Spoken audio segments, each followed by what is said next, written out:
Good evening and welcome to On the Record, a debate-style television talk show where Bahamians will find the balanced, true and open debate they've been looking for.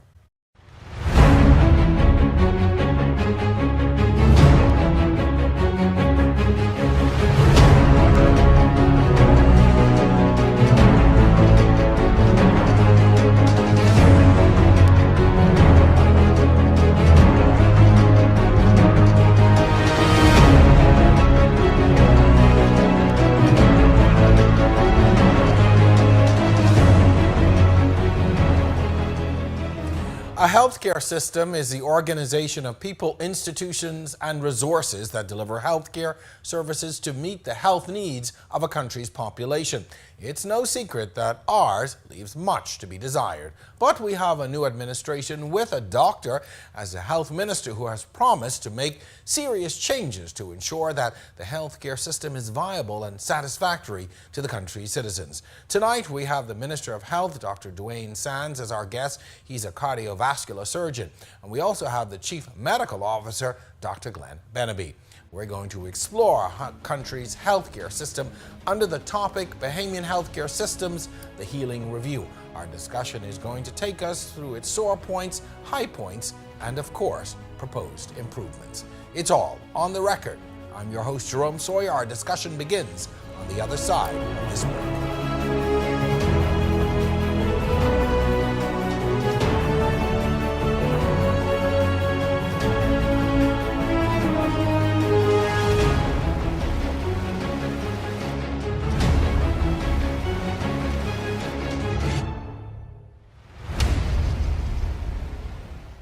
On the Record is brought to you by Alive, the nation's newest and best LTE network.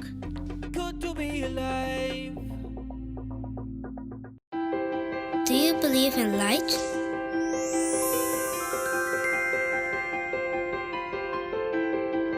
Do you believe in love?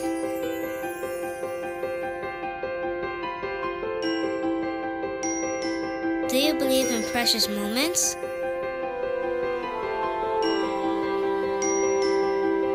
Do you believe in magic?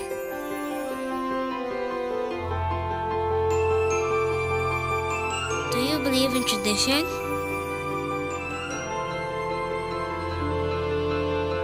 Do you believe in family? Do you believe in home? I believe in the best Christmas ever. For everyone, everywhere. Believe in best. Alive.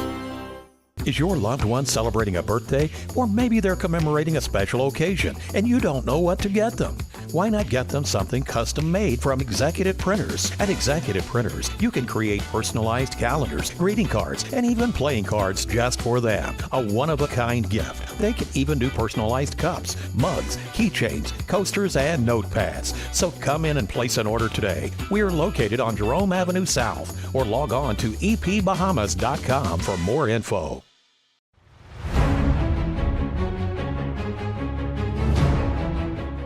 Welcome back to On the Record. Bahamian Healthcare Systems, the Healing Review is our topic for discussion tonight. Our guest for this half is Dr. Dwayne Sands. He's the Minister of Health.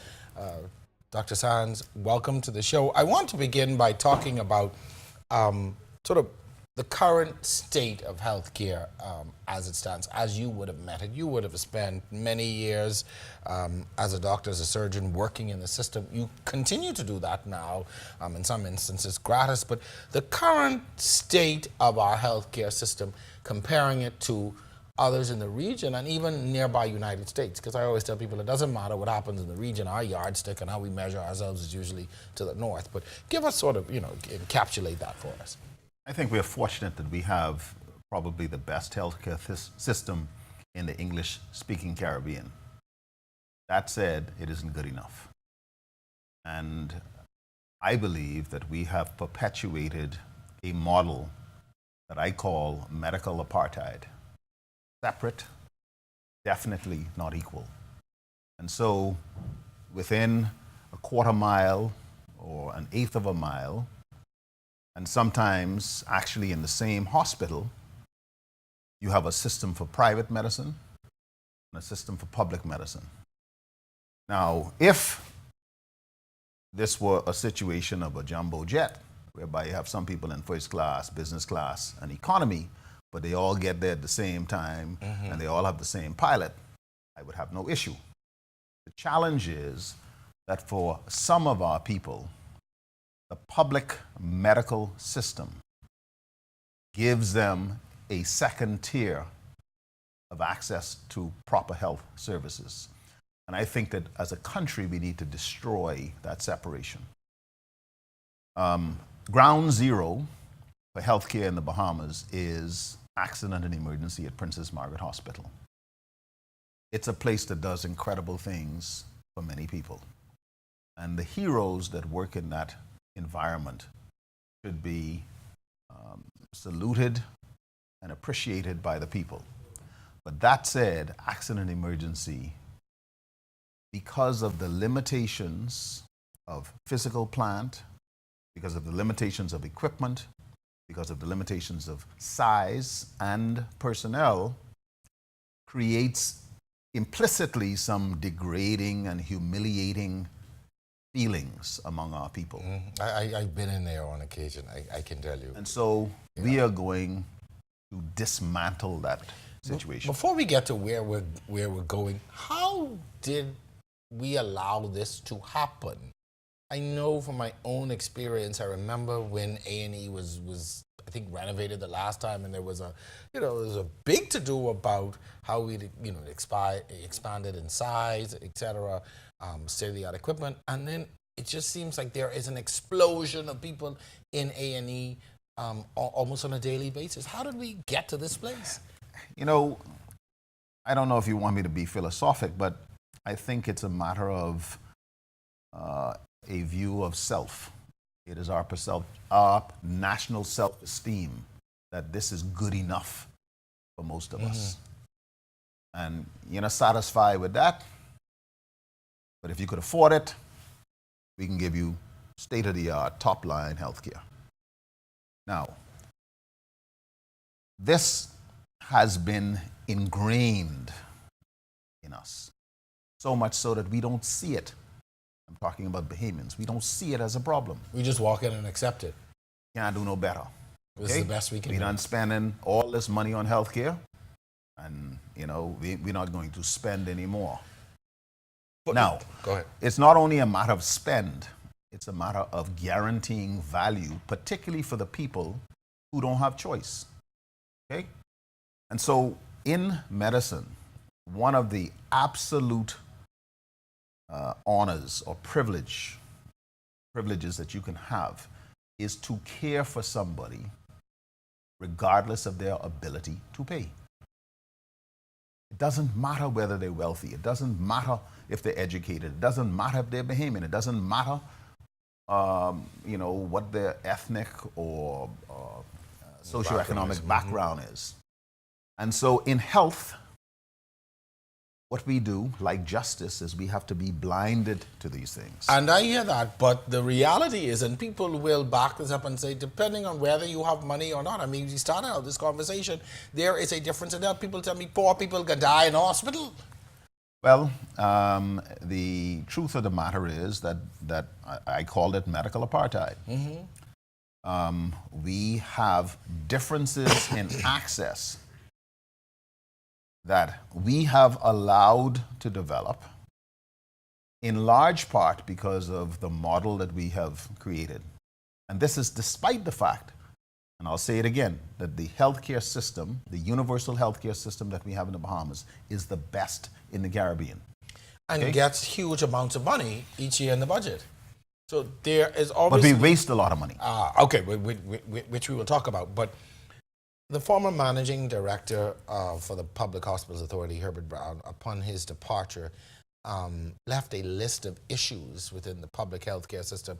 One, I'm just curious as to sort of why he would wait until he was departing to make this list public. Why not talk about it when you're there and see how you can fix it? But based on that list of issues and recommendations, are you moving forward on those? I mean, what has happened since you've been... to be very fair, that was a internal letter that somehow was leaked to the public. Now, how that happened, I don't know. However, ultimately, I and the managing director and the chairman of the board and the leadership of the Public Hospital Authority and the Department of Public Health, we have been identifying the challenges in the healthcare system and then developing a strategic plan. We're going to deal with this, we're going to deal with this, we're going to deal with this, we're going to deal with that. Okay? So there's an outlay of what will happen over the next 4 or 5 years. In order for you to know what you're going to do, you need to know what the problems, you need to know what the challenges, you need to know what the limitations are. So that list put in black and white what are the recognized challenges in our healthcare system. You guys didn't know this before this list? Well, I mean, yes, you can speak to it, but when you codify it, when you objectify it. So that's my question. Like, after all these years, there's not been a comprehensive assessment of the issues of PMH, Sandilands, and the entire healthcare system? I don't believe that we have drilled down on this to the level of the detail that we are going to do it. We are going to know exactly how we're challenged and plan. That's an indictment on the system. I mean, after all these years, there was no sort of comprehensive report that you could go to say, okay, these are the issues that are facing the healthcare system, however thick or heavy or small that is. Jerome, let's think about what I call the paralysis that has led us to where we are in health, where we are in education, where we are with immigration. Mm-hmm. Okay? We jump up and down and say, somebody got to do something. Mm-hmm. Well, we're going to do something now, but we need to be armed with the data, armed with the evidence. And so what I am seeking to do to make the case to the Bahamian public is, here are the challenges that you know about, that you feel every day. Here's what we propose to do it. Here's the time frame that we are going to do it. Because I think people are sick and tired, quite frankly, of hearing about what's wrong. What you can do about it. What you can do about it. Every day we hear about what's wrong. And so this is what we're going to do. So when we start talking about the accident and emergency redevelopment plan, which will start in the first quarter, actually first or second quarter, so either March or April of 2018, which will be structural, which will have changes in the environment, in service, in human resources and equipment. Okay? We have identified and set aside the money. We have identified space, so we are going to thief some space from other places. Speaking of which, there is a absolutely beautiful building sitting within the compound of PMH, which is the critical care block, which upon its design and construction was supposed to help to alleviate some of these issues. But since that building has opened and been occupied, it doesn't seem like anything has happened. I mean, I disagree. The situation seems to have gotten worse. I disagree with you. If it's a critical care. We now understand that the challenges of health are huge. We have the worst health profile in the Americas. Okay? We're the most violent country, one of the most violent countries in the world. Mm-hmm. We have the highest rate of diabetes in the world. We're number 6 or number 7 in obesity, worse hypertension, etc. So we got some sick people. What we had accepted before was, well, we can't do no better than that. Okay? So when mommy die or daddy die, well, that's just the way it is. Now that you have provided a way to intervene and you start to see just how incredibly demanding in terms of resources this is, we say, oh my goodness, where we can find the resources to deal with this, okay? And so yes, the critical care block has made a phenomenal difference. One of our problems, however, is that because things have gotten so bad and we start to see exactly how expensive it is to provide these services, and we realize that we don't have it. Now people say, oh my goodness, the government got to throw some more money at it, okay? Consequences of that I've been trying to speak to, like we can't retain nurses. So when nurses leave, you have to shut down beds in that critical care block. When nurses leave, you can't run 6 operating rooms all the time. You mean leave the system quick? They leave the country. Leave it, wow. Okay? So when you look at a nurse, a registered nurse or a trained clinical nurse, an essential part of your healthcare team, and you say to her typically, and I'm not trying to be gender insensitive, okay? We don't really value you. We think you are worth to the country and to the system X amount, okay? And somebody comes and says, you know, my dear, we're going to give you a green card and we can pay you 3 times what you're making. I have a friend who's living abroad right now. What you think took advantage of that program? that of course, young it's person go. is going to roll right out, okay? And then the public says, I had to wait 8 hours in accident emergency. Yeah. They tell me mommy can't get a bed in the ICU. Well, you got to wait. Okay? That's the reality. One of the things that you spoke to that is a well-known issue is despite the millions of dollars that are allocated to healthcare each year, for a population that's less than 500,000, there's a huge amount of wastage within PMH. Now, if you're talking about, well, not just PMH, but within the whole healthcare system, if you're talking about fixing a problem, you got to stop a leak. Are you prepared to do what it is necessary to stop that leak? Yes. It is my understanding there's some people who making some big money and doing some things within that system. There are no profiting. sacred cows. Let me give you, for instance, the total Department of Public Health budget is $5 million per year. With that, we have to run 98 or so clinics around the Bahamas. We have created 2 mini hospitals in Abaco and Exuma. The annual cost of running each of them is $3.5 million. Now, I want you to do the arithmetic. You done over budget. So that's 3.5 in Abaco, 3.5 in Exuma, that's 7. You ain't get to the other 96 clinics yet, and the budget is $5 million.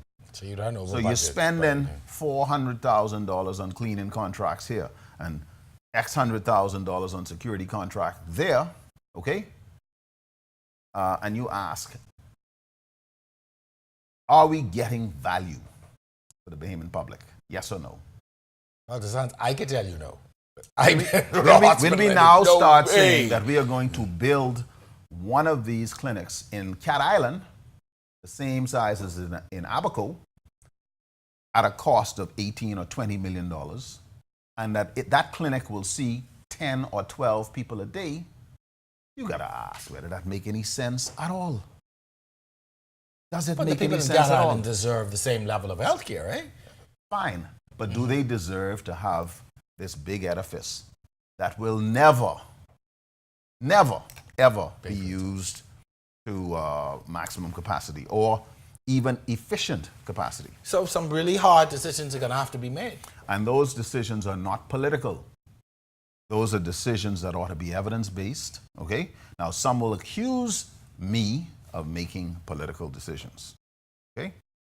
I think that what I would like to be able to do in this time frame is to throw a blow to improve our healthcare system to a point where any Bahamian can say that the standard of care in 2018 was better than in 2017, and in 2020 it was significantly better still, that our hospitals and clinics and community care is better. Now, in order to make accident emergency that much better, we are going to recreate emergency rooms in Elizabeth Estates Clinic and South Beach Clinic, okay? So that now, when Jerome Sawyer comes home from work and he is tired or he wants to take his mommy or his Grammy, okay, he has a choice. And he can go to one of those places and be comfortable. Do you accept that that is a part of the problem now? If I prick my finger 11 o'clock at night, I come, or 9 o'clock, I come to accident emergency, or I call the ambulance to come and take me to accident emergency. Yes, it's a part of the problem. Because we have not changed with the times. We have not made the tough decisions with the times, okay? Similarly, we are going to have to identify funding sources that we previously let get away. Like when you're drunk and you drive in your car and you buck up and you hurt somebody, then we come in after your insurance. So you will pay for that person's care. Because right now, we don't get that money. We have to take care of those, we meaning the hospital. We got to take care of those injured persons Well, when you get the money for if you make sure you get the money to fix the lampposts and the walls and different things, they break down as well. And we see after every weekend. But anyway, that's another show.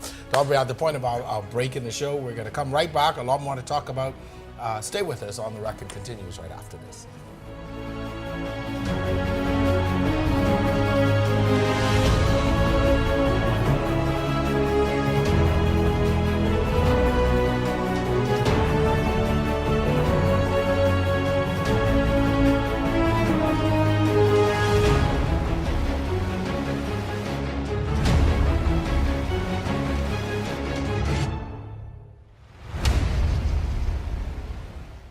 On the Record is sponsored by BAF Financial.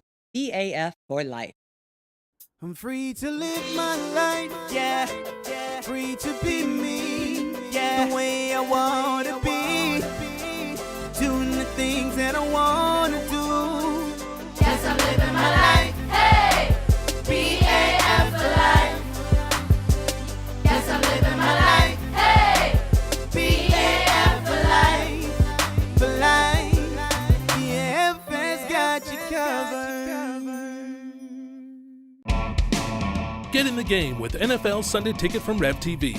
You'll get every game every Sunday afternoon in crystal clear HD. That's over 220 football games for the entire regular season. Plus, NFL Sunday Ticket gives you that died and woke up in football heaven experience when you include NFL Red Zone, a channel dedicated to every scoring play from every game and all your fantasy football teams. Get in the game with NFL Sunday Ticket. Call 601-8992 today. Play with Island Games. We making dreams come true.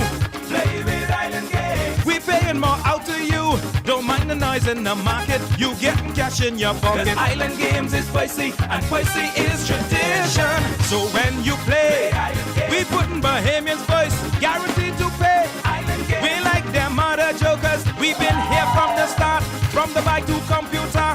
Island Games. We can make your dreams come true. We playing with Island Games.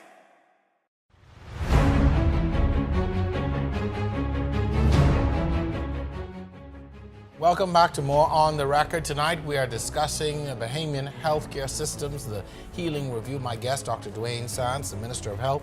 A former minister once said, you can change the buildings and increase technology at PMH, but the attitudes and mentality of the people working there will not change.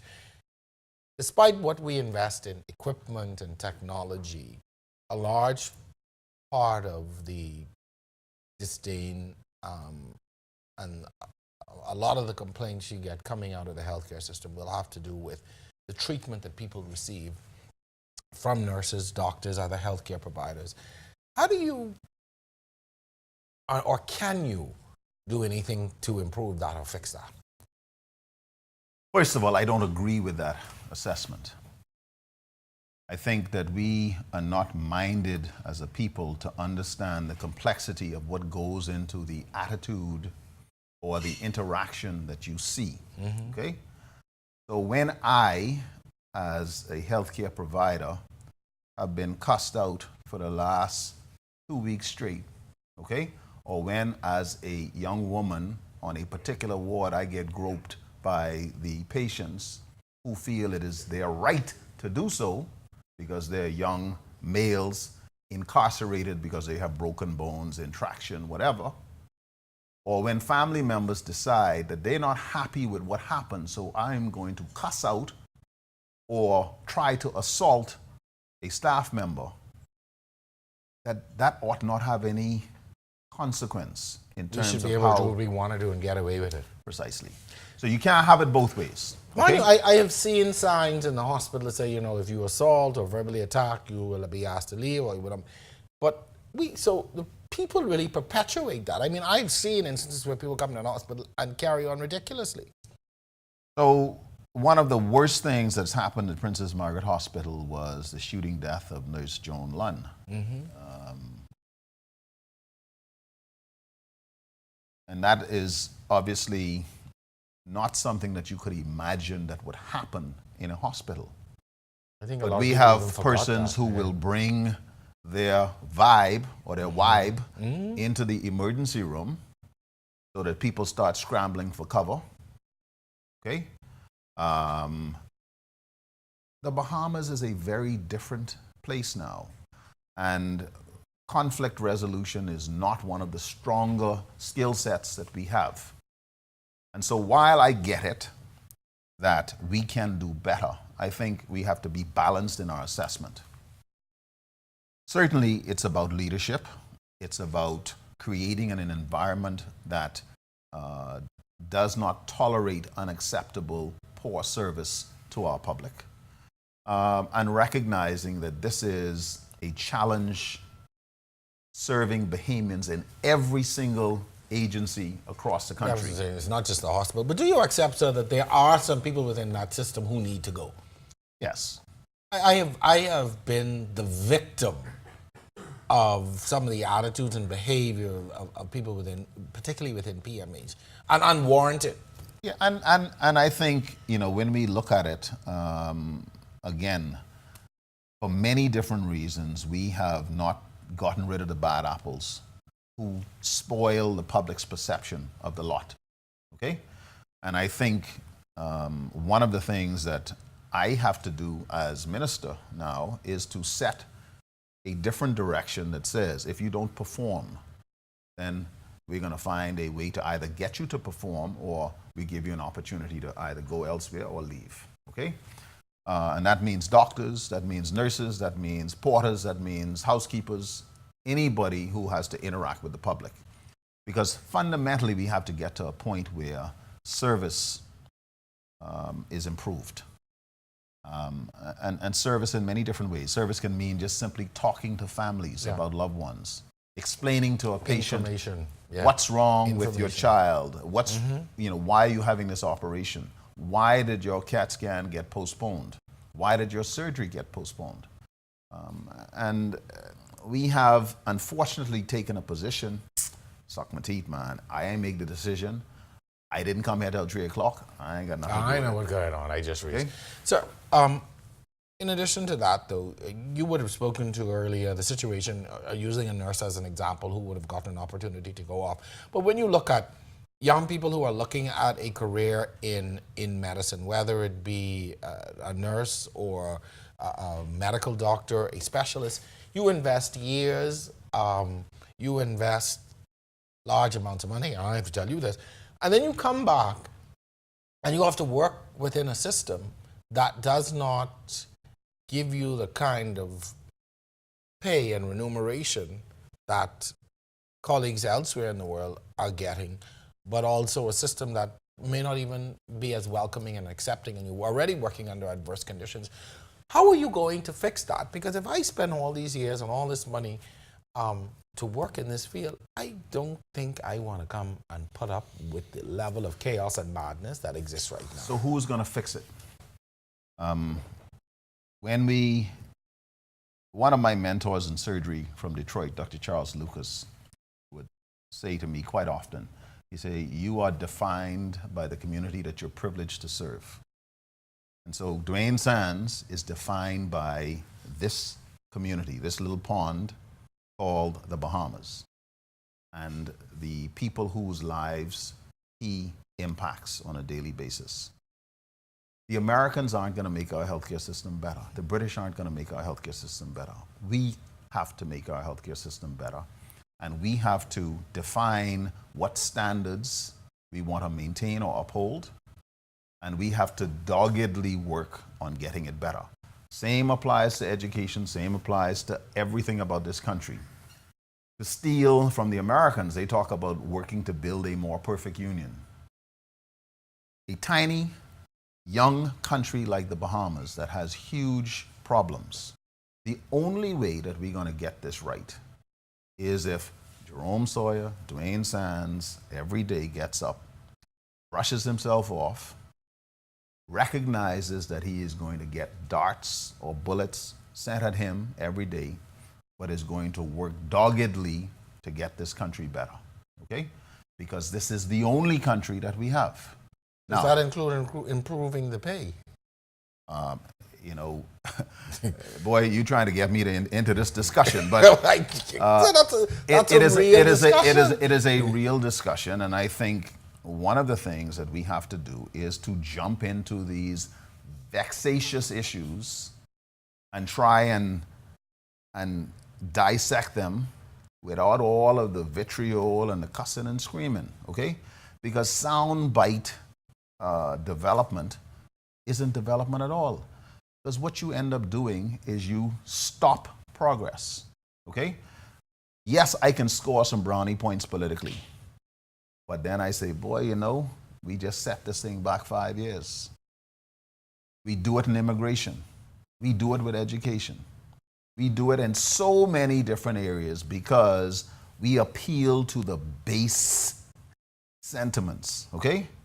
We stoke that anger, you know? So yes, we have to look at remuneration. And I've made it very clear, and I've been saying it over and over and over, that in healthcare, the group that we need to tackle first are nurses, okay? Good for you. I support that 150%. I want to switch gears slightly and talk about NHI. You mentioned that NHI, National Health Insurance, is not going to be discarded but improved, reintroduced. How is that coming along? Well, I'm pleased to say that I have met several times with the NHI board of directors in the last week. Mm-hmm. We had a very candid, spirited discussion about the way forward. And the recognition is that the National Health Insurance has to be a sustainable, impactful program. So it's not sustainable at this point? It is not sustainable when we promise to do all things for all people for nothing. So when you talk about $125 million that we don't have for an NHI program, and we talk about a $500 million program for NHI that we don't have, can't work. You're not going to see me recommending a tax on the backs of poor Bahamians to pay for an NHI program unless we fix all of these, or not all, many of the problems that degrade the service and degrade value in our healthcare system. So what's the end game for NHI? The end game for NHI right now is continued strategic impact on primary care and a program of catastrophic care assistance. So let's say Susie Smith needs a pacemaker. Let's say Susie Smith needs access to a certain type of drugs because she had a transplant, and so on and so forth. We believe that in this stage of national health insurance, we can target specific assistance to patients, okay? So it's on a patient-by-patient basis? It's on, well, I mean, you have to define the rules, yes? But does that not, how does that now affect, though, that scenario of us all traveling on this one plane, we're sitting in different sections, but receiving different levels of care? Does that not continue then to perpetuate that situation where people who don't have money? Bear in mind that NHI is ideally suited in a situation where many of the woes of our healthcare system are improved or eliminated, okay? And so simultaneous to the actual delivery of national health insurance is healthcare strengthening. So one of the things that we recognize is healthcare is broken up into multiple little compartments. You got PHA, you got Ministry of Health, you got Department of Public Health, and they don't talk well, that's the first problem. How okay? could you all be in health and don't talk? Well, when I say don't talk, it means that they are separate entities, okay? Oh, I don't work for the Ministry of Health, I work for PHA, I've heard that okay? madness before. So a patient who is seen in a Department of Public Health facility now is coming to Princess Margaret Hospital. It's like they are going from here to Jackson Memorial. Not quite, but almost. So we are going to eliminate that. I don't understand. Like, how is that logical? Why is that allowed? How did we get to that point? We're one country. I keep saying we don't even have 500,000 people. You have to know the history. When the Public Hospital Authority was created, it was created with the intent of eliminating some of the bureaucracy of the civil service. And what it has done, yes, it has reduced some of that bureaucracy, but it's created a bureaucracy of its own. I would say that it seems Okay. to have added fuel to another fire. And so now what we have to do is to get to this single governance structure. We have some challenges with our distribution of pharmaceuticals and medical products. Let me give you a simple, for instance. By about October of most years, we run out of narcotics in the country. You may say, how can that happen? Well, each country is assigned a certain quota of mind-altering drugs by the World Health Organization. And so cancer patients, surgical patients, trauma patients get pain medicine. Well, if you happen to have a business of narcotic dispensing or prescriptions for visitors now, and you use your quota, when you go in for surgery, they'll tell you, well, Mr. Sawyer, we can give you some aspirin, or we can give you some acetaminophen, but we ain't got no pain medicine. And you say, how could that be? Because your national policy for the management of controlled substances is not ideal. We have to fix that. We have to ensure that the supply of medication coming into the Bahamas is safe, that it's pure, that it's not contaminated with impurities. So where does it come from? And when it gets to the border, does somebody say, yes, let this one in, no, throw that one out? One of the challenges that we have in this country right now is that we have a market for counterfeit or mock-up drugs that is as lucrative as cocaine or marijuana. So, you know, they have these drugs that help the fellas perform, right? Ain't calling no names. Okay? So, I bring in, let's say, 2 cartons of that, and I sell that, okay? And the police come and find it. They slap me on the wrist, but I don't go to jail. But I could make as much money doing that as selling another drug. But it's still illegal. So we have to close that hole. Once you identify the challenges, because, you know, Bahamians historically, from rum running time and shipwrecking time, piracy, we have perfected the art of piracy and exploiting the loopholes in regulation. And so from health, we got to close some holes. Let me finish with one other thing that I think is very important. And I want to say this because one of the complaints that Bahamians constantly make about the food that they eat that contributes to high blood pressure, diabetes, etc., is that it's unhealthy. And so NHI now can help us to move the process of identifying a different bread basket, do the appropriate studies, look at the economic impact, etc., so that we can now recommend, instead of having sugar and corned beef on the bread basket, that maybe we ought to have fruit and vegetables. Makes sense. Final question as we wrap up. You know, you would have come through this system all of your professional life. You know the issues. You've been a part of it. You know, you live it every day in your line of work. Does it sometimes seem overwhelming and the problems insurmountable? Yes. There are times I walk into my hospital, Princess Margaret Hospital, and I hold my head. There are times that I look at my country and I hold my head. There are times that I listen to the dialogue of my people and I hold my head. And it's often a kind word or a word of encouragement from somebody that says, hey, look, keep pushing. So, yes, there are times when we look at the challenges facing the Bahamas and you wonder, boy, are we ever going to get it right? I cannot allow myself to feel that way for more than a second or a minute, okay? You got to dust yourself off, take your chafing, take your blows, and then throw some blows of your own for the good of your country. And that's what I intend to do.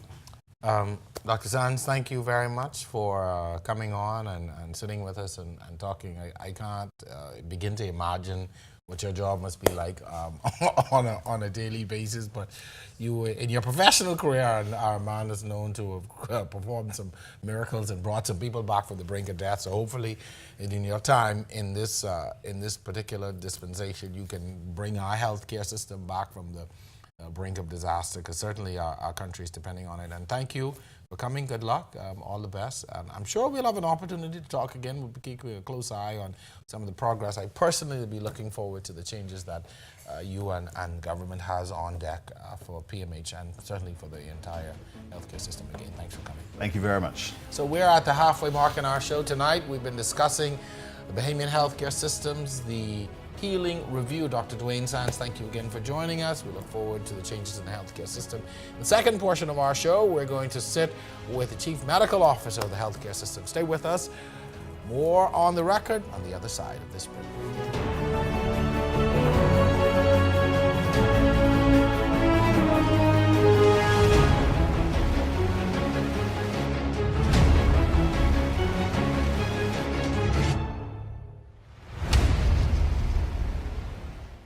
This segment is sponsored by Percy's Island Game. Play with Island Games. We making dreams come true.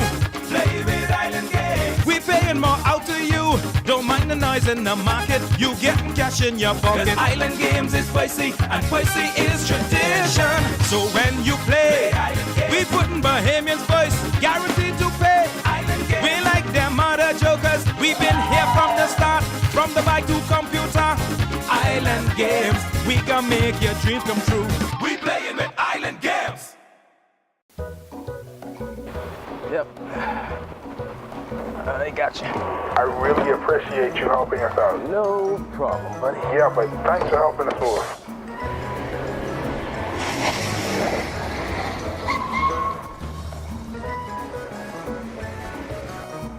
Oh, I see you. What happened, babe? What you mean? Our news weekend has moved to 7:30. I'm free to live my life, yeah. Free to be me, yeah. The way I wanna be. Doing the things that I wanna do. Yes, I'm living my life. Hey! BAF for life. Yes, I'm living my life. Hey! BAF for life. For life. Got you covered.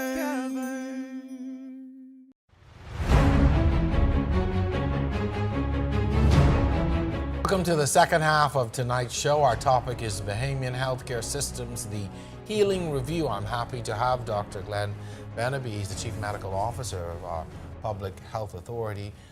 Sir, welcome to On the Record. We would have had a wide-ranging discussion with the minister in the first portion of the show, but we do want to sort of drill down and talk a little bit more about the day-to-day challenges in the healthcare system and, you know, what patients as well as healthcare professionals and providers are faced with on a daily basis. One of the overriding complaints people have is with their visit to the emergency room, signing in as a nightmare, with there being so many people from time to time, the long wait, etc. From your perspective, what are some of the main contributors to the issues that you have within the accident and emergency section of the hospital? Good evening, Mr. Sawyer, and I think it's a privilege to be on your show. Thank you. Mm-hmm. You have opened a wide range of questions. I think in order for me to answer you properly, I need to give you a basic structure of the organizations. I'm the Chief Medical Officer, person who's responsible for all technical business within the Ministry of Health. But then you have a Ministry of Health where you have a permanent secretary, Chief Medical Officer, and a Director of Nursing. And then you have Public Hospitals Authority, which is a quasi-government body with responsibility for the hospital, the 3 hospitals, for emergency medicine services, and is responsible for the delivery of materials, drugs, and shared medical services, which include drugs and medications. And So that's a broad background structure. You have come in asking me a direct question about the hospital. As you see, that doesn't fall directly under me, but I am aware of what goes on within the institutions from where I sit. And so I will answer the question you have just asked in this manner. Many of the things you hear are true about the waits in the hospital and some of the challenges we face. It becomes far more easier when we drill down and look at each case by case, because the healthcare system is supposed to, and it's intended to be patient-centered. And if it is patient-centered, then we react to patient satisfactions and whether or not we are doing what we as the technical people should be doing in the healthcare system. So specific, yes, there are challenges. And if you go into our accident emergency, there are challenges. We have a chief of accident emergency, and some people stay longer than others, but there are systems in place that is supposed to address your time and wait in accident emergency. Like all things in life, they don't work 100%. For instance, if you come with a gunshot wound, you don't expect to be treated the same as somebody who is sitting around asking about a headache. It doesn't mean the headache is not important, and the headache may be a reflection of a serious illness, but the cases coming into accident emergency, what I'm saying is that they are put in different categories and addressed according to the categories they are placed in. So it's part of the problem, though, that that person who comes in with the headache, as opposed to accident and emergency being for people who are really in life-threatening or close to, or severe medical conditions. And is that a part of the problem? I have a headache, or I have a fever, or I have something that is not an emergency, but I'm in accident and emergency. That's definitely a significant part of the problem, but it is not the only problem, because the problem has several different aspects. You look at it right now, and I think the minister mentioned earlier when he was here that we are opening accident and emergency type facilities, acute care centers in some of the outlying public clinics. And the main aim of this is to improve the speed of us to get to the patients and to give the patients an opportunity to get to the healthcare center sooner and earlier. But to do that is multifold in that we have to put similar type of equipment and staff. It's the same level of service. Of service right. To Princess Margaret. And the culture in our setting at the moment is that it is assumed there's no place in the Bahamas like Princess Margaret Hospital. Yeah, no matter what's wrong with you, I got to go to the hospital. Go to the hospital. So it becomes a focus of community attraction for healthcare. Is there, though, an abuse of the system? And when I say abuse of accident and emergency, and even an abuse of the system in getting there. Because I know of instances where people will call the ambulance because they need a ride to the hospital. Not necessarily that they're in a dire situation, but one, they need to get to the hospital because they're not feeling well. It's something that probably could be treated elsewhere. And or it's a situation where they think, oh, if I come by ambulance, I'm going to get treated faster. All of the above. We are in a rare scenario here, community. This is the Bahamas. And we have citizens who would use whatever mechanism available to them. We are abusing the system. Well, in your sense, in your word, I would say yes. But when a case turns up that needs the care, that one case, we cannot pretend as if it doesn't exist. So yes, in general, we are abusing the system. But when a case appears that requires that care, we have to also, so it makes it difficult. Right. Give a certain attention. This is the reason for protocols. So we seek the people in accident emergency, the chief of accident emergency, the doctors there and the nurses there, have protocols. And based on those protocols, they will slot the patient into one of those areas in the protocol, and by so doing, seek to improve the chance of them not having to wait more than 4 hours in accident emergency.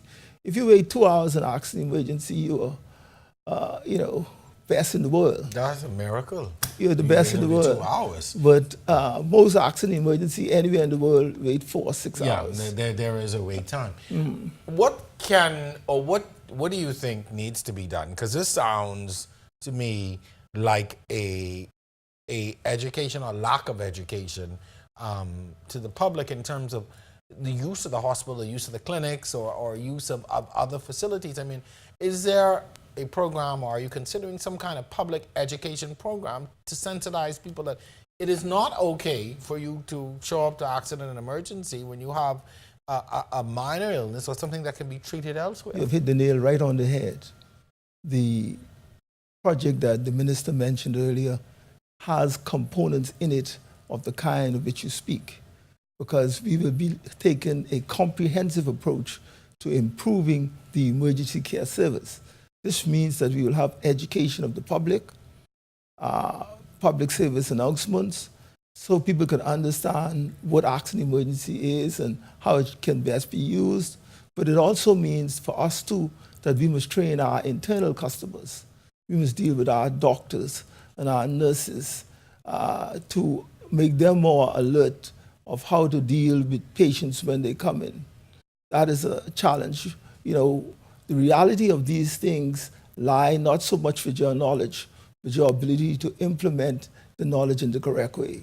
Mm-hmm. And that is what we'll be doing in this special project that the minister asks about.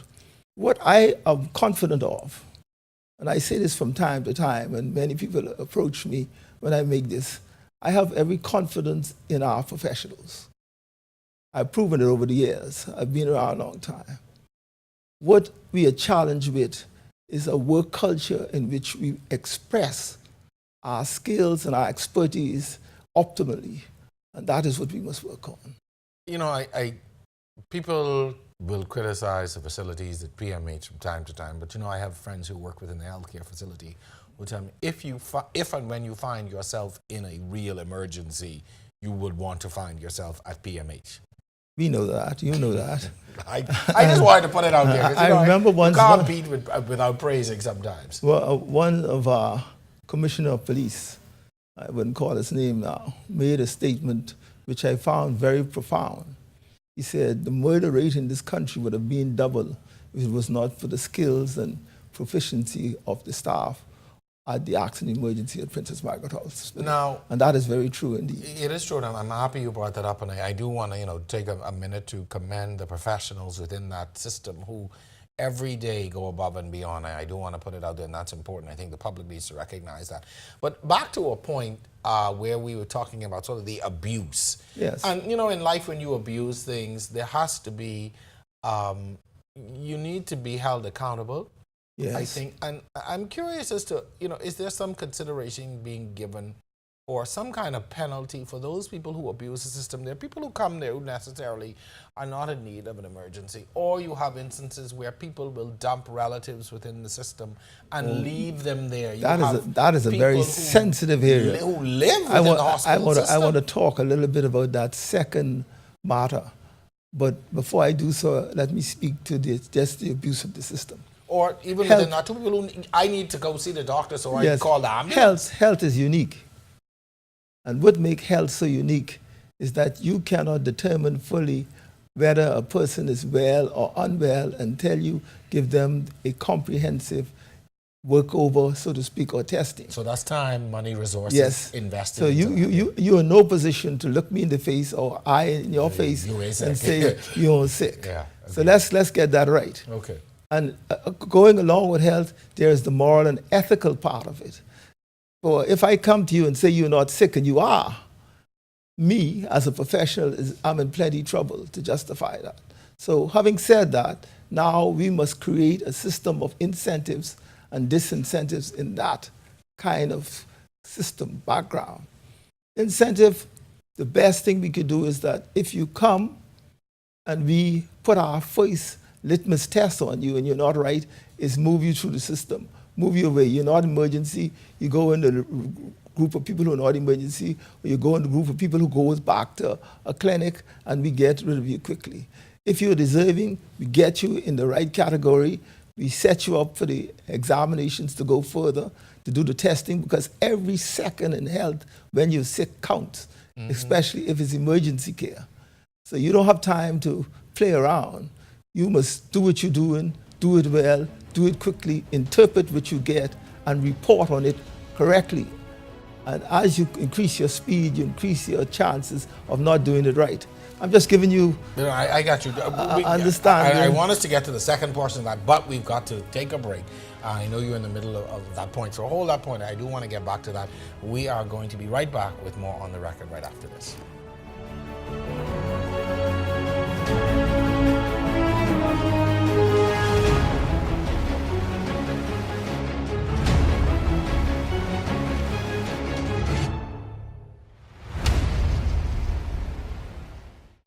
Do you believe in light? Do you believe in love?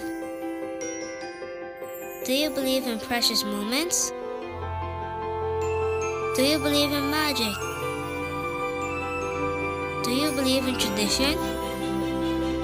I believe in the best Christmas ever. For everyone. Everywhere. Believe in best. Alive.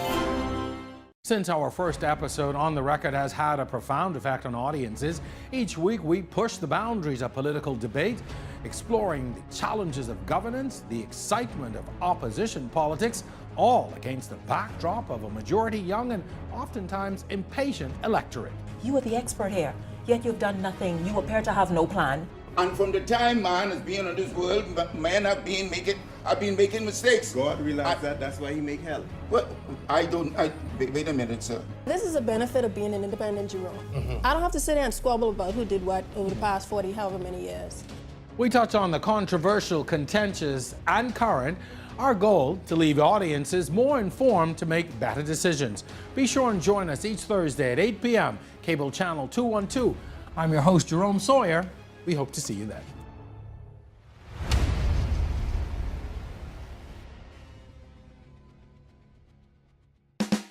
Play with Island Games. We making dreams come true. Play with Island Games. We paying more out to you. Don't mind the noise in the market. You getting cash in your pocket. 'Cause Island Games is spicy and spicy is tradition. So when you play, we putting Bahamians first. Guaranteed to pay. We like them other jokers. We've been here from the start. From the bike to computer. Island Games. We can make your dreams come true. We playing with Island Games.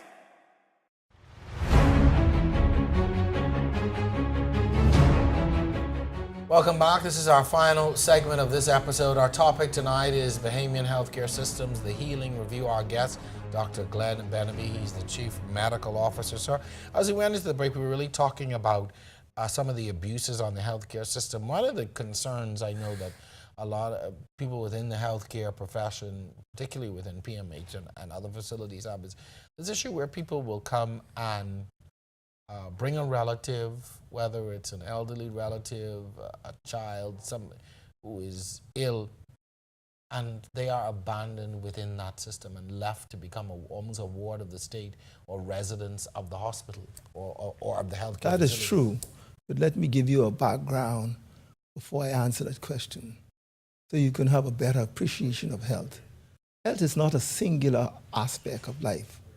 Health is mental, physical, spiritual, all of these social come together. So when you deal with an individual, you have compact in that individual all of those aspects. And so you are impacted by what they call the social determinants of health, the things outside of health that cause the person's health reaction to be what it is. And so if somebody comes and drop a patient at accident emergency, it opens up so many questions. It's not just the illness for what the person is being dropped to accident emergency for. You have to understand what sort of support system that person has, what is their education background, and the understanding of their health, how their health is impacting the people in the rest of the community. All of these things have to be asked. We don't ask those questions. We have a knee-jerk response, and we assume that what we say, he says, he's no good, he doesn't run, but the person may have mental illness. That person may have a situation where he or she does not have any financial means to feed himself or not. So all of these things must be considered when we address the answer to that very simple problem. And it all, at the end of the day, falls at the feet of the healthcare providers. It is at our feet, because we are our brother's keeper. And that's what I want to get that over to the rest of the Bahamian public. You must ask yourself the question, what action you have taken, if any at all, to help your fellow man when he or sick is ill. You must ask that, and that can be immediate, right at the side of the road.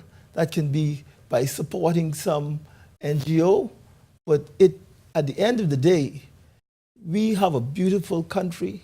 The Bahamas is beautiful, but the healthcare system will only be as good as we are in supporting it. So it's a similar scenario almost then with education, where parents are expecting the school, the teacher, to raise the child. You drop the child off at the doorstep of the school, and then, you know, the school now becomes the panacea of all things, fixed everything.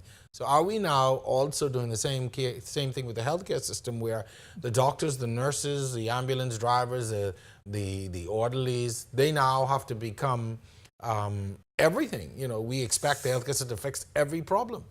Similarly, but not the same, because remember, health is special. Right. Health is special. Health deals with lives directly. Everything deals with life, but not directly. And your actions when it comes to health has an immediate impact on the quality of your life. And so, yes, everybody has to do what they have to do, but what is more important is adherence, not just compliance to doing what you need to do or wish to do or what is the best thing to do. It's to understand why you're doing what you're doing. And that comes through the education component of health. So that is very important. Another big issue. I want to revisit something the minister and I spoke about, and that is the retention of some of our healthcare professionals. One of the issues we have is a lot of our nurses especially are being wooed away by other countries due to opportunities. What can we do to really encourage our young people to take up a career in nursing or take up a career in health-related activities and to remain in country once you've gotten the education, whether it be at UB or University of the West Indies or at some other institution? Once you've gotten all of this learning and qualification, how do we encourage our people to stay and to make a career in your own country? This has to do with patriotism. This is a different generation. I was about to say now, this generation, okay, you know, we talk patriotism, that's a whole different conversation for them. Indeed, but it doesn't change the fact. Those of us from the old school, they told me that school is closed. I don't know. I wonder what school I'm in. But those of us from the old school, basically those of us who were in those generation to build the Bahamas, when we left the Bahamas when we went to school with the intent to return. It didn't matter to us. Nowadays it's different. We leave the Bahamas with the intent to find a better way of life, whether that happens to be in the Bahamas, returning here, or elsewhere. And so it creates a greater burden on the leadership to create an environment to keep a sustainable initiative of people training here. So we have to do things when we train people here. We have to incentivize that where it's appropriate. And we have to do things for them to come back to the Bahamas. And there are many, many things that happens in order to bring a person back. I'm just going to talk about coming back now because that's what gets people excited. When they get back, it is far more than money. First of all, there must be respect. That's the first thing. I'm happy you said that because a lot of people feel everybody thinks it's money. Yeah, but they're not given the respect. You would have gone off and received your schooling and qualification. It's almost as a, well, you just reach back, little boy, little girl, sit down and wait your time. You must have criteria how you engage professionals. And so one of the number one things is respect. The professional must have a degree of integrity and ethical behavior to demand and maintain that respect. And that may happen automatically, but it don't usually happen automatically. Yeah, but Dr. Manny, the reality is, the system is filled with people who are intent on holding the fort, holding a position, holding a job, and keeping those who may seem like a threat, keeping them back. Yes, you say that, and we are the ones who do it. Those of us who are here. That, yeah. So we must then re-educate or readjust our approach to the receipt of people coming back. And what about removing those people who are creating the obstacles? No question about it. Okay.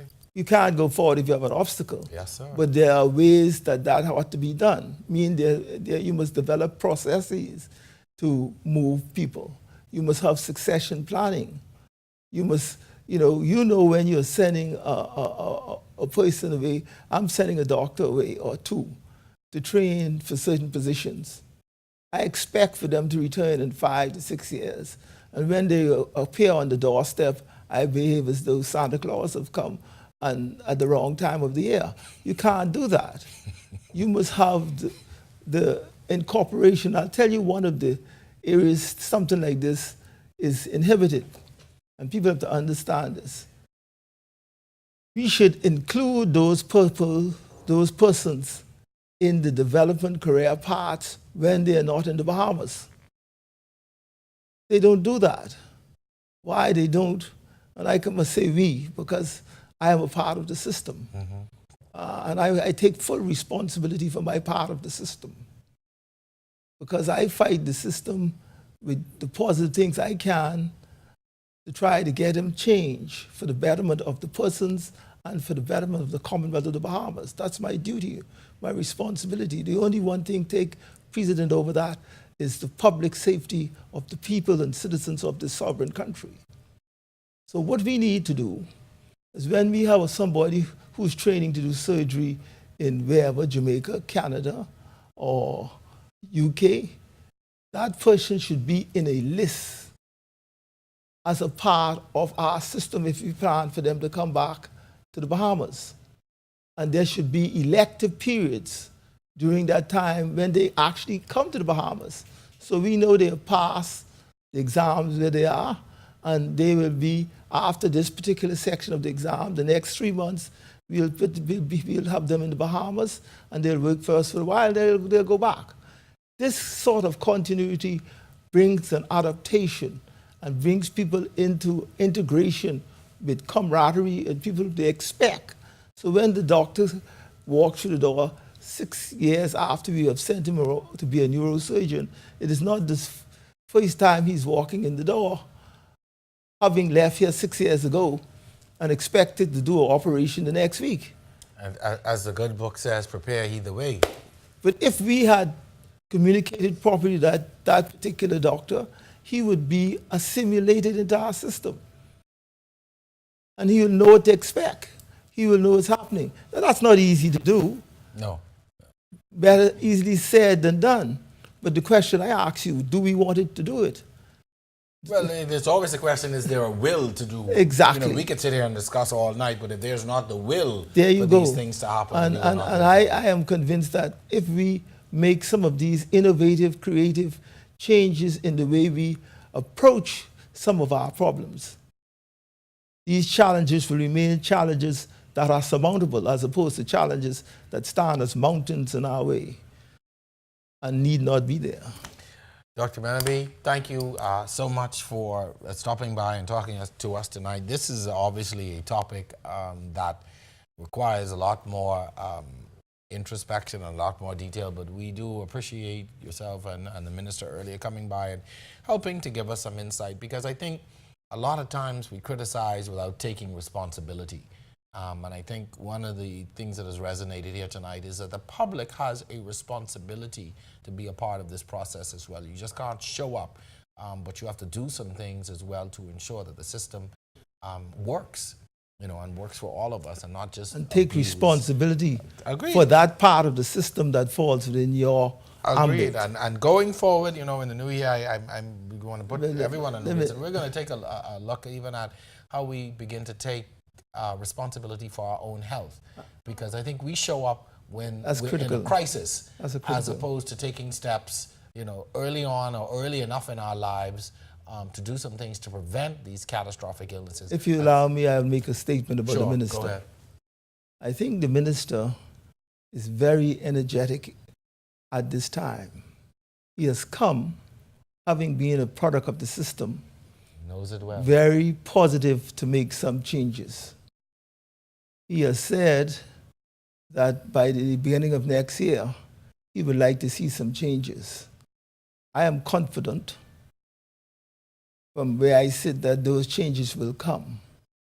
But what needs to happen is a work culture change and an appreciation of the importance of the change. I think that's a good way for us to end the show tonight. Sir, again, thank you very much for coming by. We appreciate all the information that you shared with us. Best of luck. We're here to support, and I encourage everyone who watches the show. Thank you, Mr. Sawyer, for having me.